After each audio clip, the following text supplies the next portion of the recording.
a beautiful Tuesday. It's Taco Tuesday. Tuesday.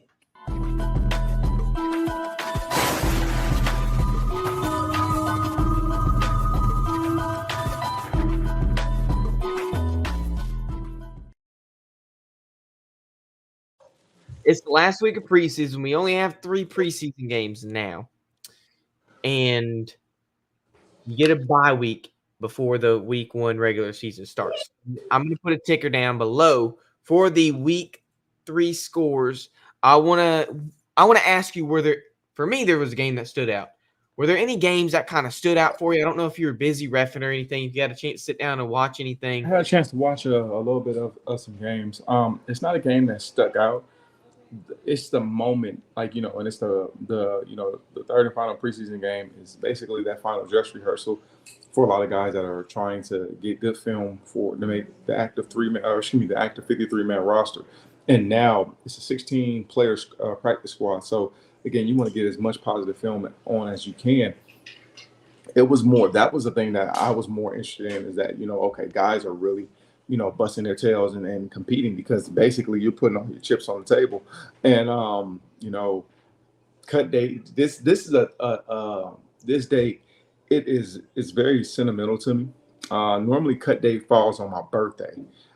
So my birthday, they got, since they're not playing a 4th preseason game, my birthday is next Thursday. So, just again, talking about cut date and what it is, and just the dynamic of the preseason and what it is for a lot of players. And we're not talking about the players that are drafted and that the first 3 rounds where they're going to be on the active roster and whatnot. But we're talking about the guys that are fifth rounds 5 all the way up into priority free agents, and what training camp and preseason means. And it's like, this tells at me, because I've always been that guy that that had to show his work in the preseason. So I appreciated training camp. I appreciated preseason games, because again, that was my Super Bowl every week.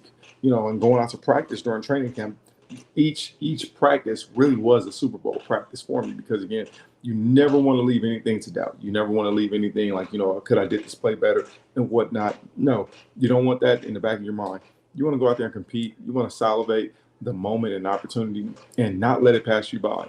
So just seeing those guys out there compete, it means something to me. It does something to me, because again, I've been retired going on 10 years, and it just takes me back to, those moments, whether it was in Miami, my last 2 years in Detroit, and whatnot, where again, Carolina, where, guys are out there really fighting for jobs and so forth. And then it's like, iron sharpens iron. So, you want the best, because the best is going to pull you out. And just that moment, that, what it does, not just from a competitive standpoint and what it does for a team, but what it does for the cohesiveness of the team, the locker room. But what it does is brings everybody together. It becomes a brotherhood in the family. So, yeah. Well, I'm glad you mentioned cut day, because there is a game that actually stood out to me. My dad and I were watching it separately, but we were texting about it. And there was a player on there that I could not believe happened to him. And I don't want to allude to what I'm going to say until after I talk about him. But we watched that, and you can look at that ticker at the bottom, that last game. I watched it. And that score was not indicative of how that game went, because obviously these guys are fighting for that 48 maybe to 53-man spot on that roster. Mm-hmm. These guys are going hard, and this game was just that much better. And there was a dude on there that was playing till it was just so good. Now, he's the 4th-string quarterback for the Commanders. You got Jaden Daniels, of course. Marcus Mariota is the 2nd string, and Jeff Driscoll is the 3rd string. And when my dad told me Jeff Driscoll, when my dad told me Jeff Driscoll was on the freaking Commanders, what I said? Really? This dude was the most overhyped dude coming out of high school. He went to Florida. Yeah, he went to Florida, and then got benched his senior year because he wasn't what everybody anticipated. Went to La Tech. I say La Tech, but apparently people that go to La Tech say LA Tech, but he went to La Tech his last year. I can't remember if he got drafted or not. Maybe like if he got drafted, it was like the 6th round. I think it was no. Rob, I think you can Tampa Bay. you can check. When did Tampa Bay? I think it was Tampa Bay. He got drafted. He got drafted Rob. like a late round draft pick. So Rob, can you check us real quick? But look, Jeff Driscoll was the 3rd string, and he looked. He's doing better than me in the NFL. I don't want to say that I don't like telling people like this, but obviously we're supposed to analyze their gameplay, and it was kind of boo-boo. Now, when I look at Jeff Driscoll, I'm like, there's no way that that they'll have him and not have this 4th-string quarterback that obviously looked like he beat him out. He played the entire second half of this game. And look how good he was. I'm about to show you. Nate, this guy played this is Trace McSorley, and Penn State. off. I want to take this off. Let me go back to this play because me and my dad were talking about it. Trace McSorley, Driscoll in the 6th round. I thought so. Trace McSorley. But it was Tampa Bay, wasn't it? Wasn't it Tampa Bay? I don't know. Robbie. 49ers. 49ers? Yeah, I remember that. I should have known that. But anyways, this guy, Nate, and this is what my dad and I were talking about. He is very much an anticipator when it comes to quarterback, but he can read a defense. Look at this read. I compiled his best plays. Now, I'm going to tell you what, Trace McSorley had more on this game than Caleb Williams had on his, and that's saying something. I found more plays on Trace McSorley than I did on Caleb Williams. No hate to Caleb Williams, but look at this. Perfectly reads this defense, runs it for, 20 yards almost? 20 yards, about 18, 20 yards. We're going to go. He played amazing, and this is going to be an incomplete pass, but I just wanted to show this how on the money this pass was. That is a breadbasket pass, and he just didn't catch it. Trace McSorley can make these throws. He's just an anticipator. He waits for something to happen, but he can read a defense. He threw it. He looked good. Go back. He looked good, didn't he? Like he can read a defense. They're running a 4-3 right here, and he throws it exactly where it needs to be. In between the defenders. Look at 2nd and 10 right here. Look at Trace McSorley. Boom, back shoulder pass. It looked chef's kiss. He played good. And the fact that the Commanders wait. That's Trace McSorley. This is Trace McSorley. Look at this bad. Get some. Man, he looked so good, that was Nate. Actually, hey, I'm gonna be honest with you. That's this touchdown pass right here was really, that was some good Look plays. at him. Because it could have been if the underneath defender goes out to that flat. Go back to that Let last me see play. if I can go back to it. He looked good. Oh wait, he looked. there we go. Yeah, Boom. He looked good. He did look good, Nate. And oh my gosh, I was like, there's no way the Commanders don't keep him. Jeff Driscoll played badonkulous. Let me pull up that game and actually tell you the stats because I should have looked them up earlier. But Trace McSorley played good. He played, and I'm not trying to freaking glaze him or nothing because he just played good. Jeff Driscoll went 12 for 18, 73 yards and a pick.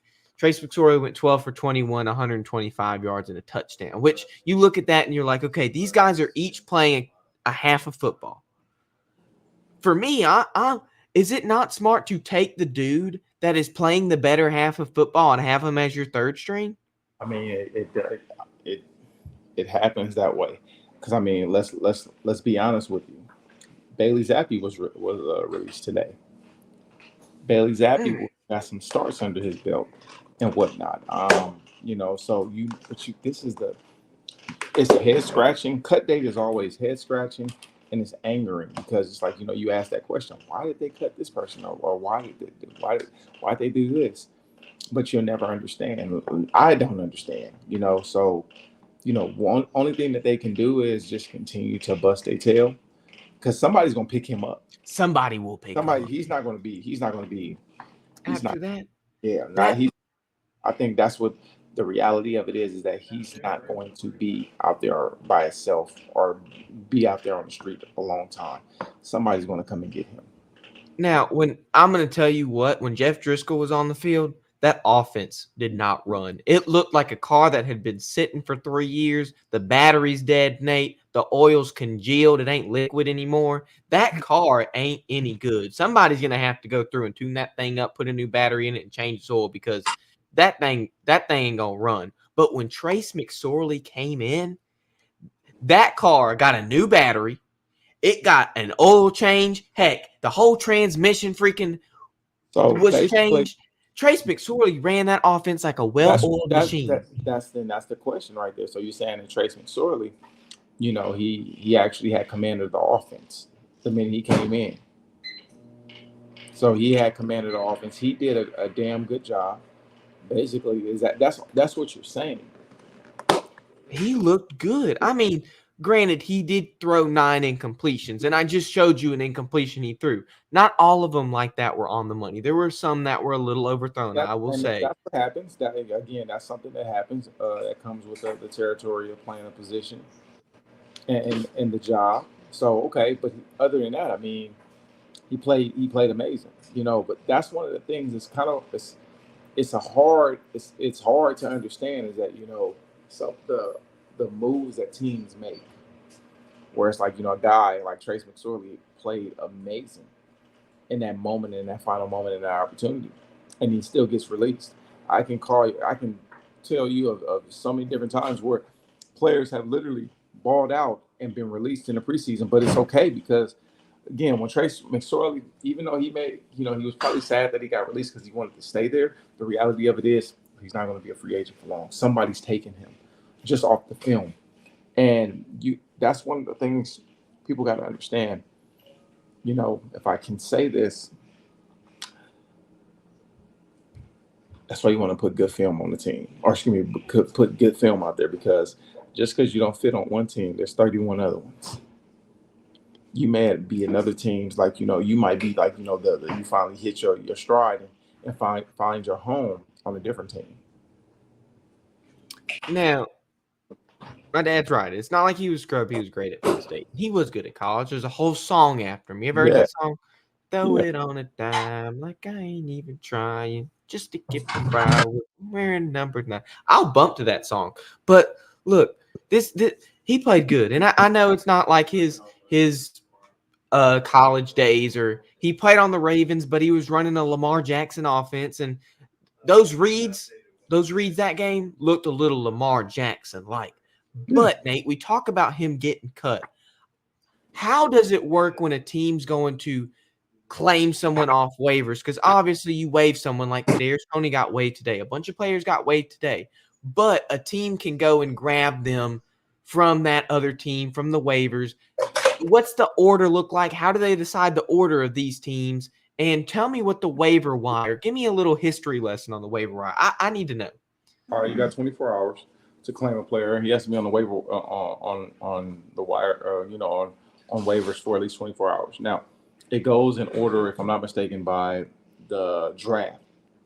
Teams that had poor records last year, if they put a claim in on players, they're more likely to succeed over a team that may have had a better record as far as claiming a player. Now, the thing that's actually pretty, that's interesting is that when a team claims you off waivers, like you fly straight out there, you fly literally to that team as soon as possible. You'll be there the next day.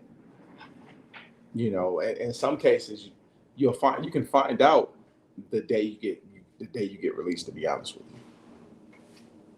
You find out who didn't put claims in. Like you talk to your agents and whatnot. They have, a little pool and so forth, and with the league office and whatnot, find out what teams put claims in on you and narrow it down and whatnot. And you can figure out where you're going, so you can just pack your bag and just be ready to go when you get that call. But that's the thing about the waiver wire. I mean, again, you got to be on there, and if you're not picked up in 24 hours, then you go into free agency. Okay. But doesn't a team have like 20? I'm almost certain. I know the Commanders have the second pick for waiver wire. Do they not have like 24 hours to pick? To pick up And somebody, if they put a claim on don't somebody. pick, it goes to the to put their thing in for somebody. So, okay. Another thing is, you also got to look at, we talk about the waiver wire and whatnot. if a team, let's say, they don't pick nobody up, they don't pick you up, that's when you can go on those visits now. You can go visit teams and so forth. You know what I mean? Like, you know how they go on free agent visits and so forth during the off season and whatnot when they bring players in and so forth for workouts and whatnot. That's when that picks up now. Or teams will Okay. bring you in for a workout and just bring you in for a visit just to see how you're looking and so forth. Now, just because a team brings a player in for a visit does not necessarily mean they're going to sign that said player. They may just, they may be on their their eye, on their radar, and they'll bring you in for a workout, see how you're looking and whatnot, and if they don't have like the roster space or whatnot, they need some things to happen. Then that's when they'll just tell you, hey, just keep working out, and so forth. And again, when the time comes, you'll be hearing again because you never know.